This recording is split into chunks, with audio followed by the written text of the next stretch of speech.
Âme sensible, n'écoutez surtout pas la vidéo. Je vais utiliser un terme qui peut faire pousser les cheveux sur la tête à ceux qui n'en ont pas. Le simple fait d'utiliser ces mots, c'est pour amener une forme de provocation et provoquer des réactions et de bien faire comprendre la posture que l'on peut avoir, donc la posture que l'on peut avoir dans le sujet qui est débattu là aujourd'hui, qui est la sexualité. Donc je fais une grande différence entre baiser ma compagne et faire l'amour. Quand bien même je peux avoir baisé de nombreuses fois et avoir fait l'amour de nombreuses autres fois, je fais une grande différence entre les deux. Et aujourd'hui, mon cœur m'appelle à faire l'amour et non plus baiser. On se rend compte que sur un plan d'expérimentation, chaque personne grandit dans le baisage.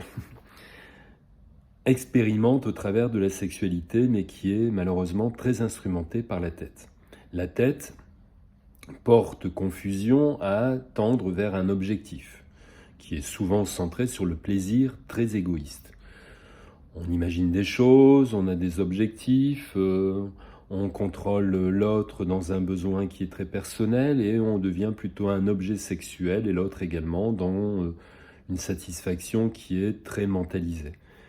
Ce contenant, cette manière d'aborder la sexualité, est complètement démunie de cœur et d'amour. C'est une relation sexuelle qui est basée sur le matériel, l'objet.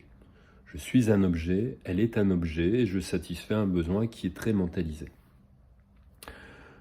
La deuxième manière d'intervenir dans la sexualité, c'est faire l'amour. Et faire l'amour, j'y vois toute une dimension qui ne ressemble absolument pas à celle qui est matérielle, toute une dimension qui peut être d'aborder la sexualité avec le rituel.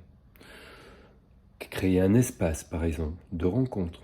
On y trouve bien sûr la rencontre, donc c'est l'écoute, ça peut être la discussion, c'est le regard. Vous voyez, faire l'amour à quelqu'un, il est intéressant de pouvoir garder les yeux ouverts, de se regarder, de témoigner, de ressentir. Vous voyez, c'est toujours un va-et-vient entre ce que je ressens et ce que je mets en action.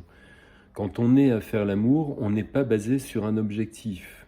Vous voyez, on n'est pas là non plus pour faire un débat sur la sexualité et à se prouver à soi-même qu'on soit capable de faire l'amour. Si on est dans ce cas de figure, on n'est plus dans la dimension d'amour, on est dans la dimension baiser.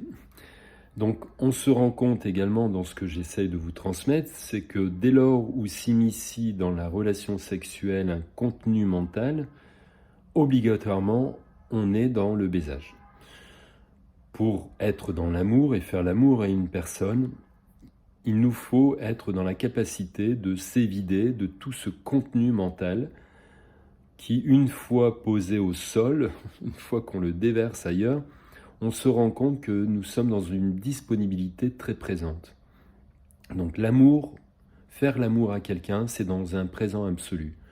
Baiser, on n'est absolument pas dans le présent, on est soit dans le passé, à essayer de renouveler quelque chose qu'on a vécu, avec un objectif futur qui est souvent, bien sûr, pour les hommes, l'éjaculation et l'orgasme pour les femmes. Baiser, c'est très masculin. Faire l'amour, c'est féminin.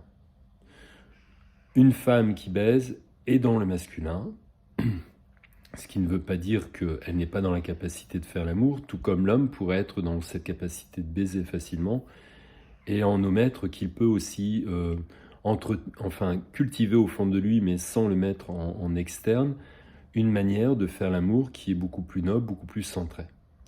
Donc, soyez observateur juste de votre manière de faire et de constater que il pourrait être intéressant pour chacun de nous s'essayer à ces deux modes de faire l'amour, de rentrer dans la sexualité.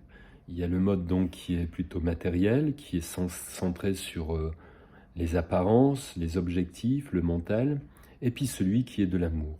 Essayez-vous aux deux et on pourra peut-être cheminer dans une prochaine vidéo qui sera d'approfondir cette posture sexuelle dans notre vie et dans le monde contemporain. Je vous remercie.